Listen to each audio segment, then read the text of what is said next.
கோமாளி திருடனும் பொன்மனமும். ஒரு நாள் ஒரு கோமாளி திருடன் அழுக்கு நிறைந்த தெருவில் சோகமாக நடந்து கொண்டிருந்தான். எதிர்பாராமல் அவன் காலடியில் ஒரு பளபளப்பான தங்க மோதிரம் கிடைத்தது. அதை பார்த்ததும் அவனுக்கு லேசான மகிழ்ச்சி.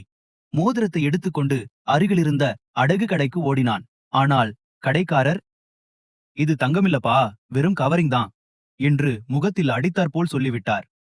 ஏமாற்றத்தில் திருடனின் முகம் வாடியது. சோகமாக தலையை குனிந்தபடி கடையை விட்டு வெளியே வந்தான். அப்போது ஒரு சின்ன பெண் தரையில் எதையோ தீவிரமாக தேடிக் கொண்டிருந்ததை பார்த்தான். "என்ன பாப்பா தேடுறா?" என்று கேட்டான். அந்த குட்டி பெண் கண்கலங்க, "இல்லன்னா, என்னோட மோதிரத்தை காணோம். ரொம்ப நேரமா தேடிக்கிட்டு இருக்கேன், எங்கேயுமே கிடைக்கல" என்றாள். திடீரென ஒரு யோசனை தோன்ற திருடன் தன் கையில் இருந்த கவரிங் மோதிரத்தை காட்டி, "இந்த மோதிரமா பாப்பா?" என்று கேட்டான். அந்த மோதிரத்தை பார்த்ததும் அந்த பெண்ணின் முகம் மலர்ந்தது. அவள் மகிழ்ச்சியில் துள்ளி குதித்து, "ஆமாண்ணா, இந்த மோதிரத்தை தான் நான் தேடிட்டு இருந்தேன். ரொம்ப நன்றிண்ணா" என்று உணர்ச்சி வசப்பட்டாள். அவள் தனக்கு நன்றி சொல்லும் விதமாக தன் கையில் அணிந்திருந்த பளபளப்பான தங்க வளையலை கழற்றி திருடனிடம் கொடுத்தாள். இதை பார்த்த கோமாளி திருடனுக்கு சிரிப்பு வந்தது.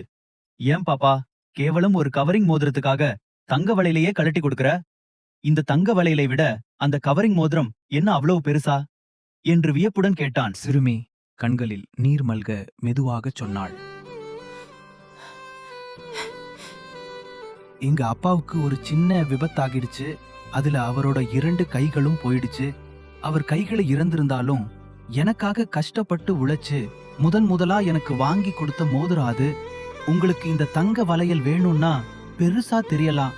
ஆனா எனக்கு அப்பா கொடுத்த அந்த கவரிங் மோதிரம் தான் உலகத்திலேயே பெரியச்சு."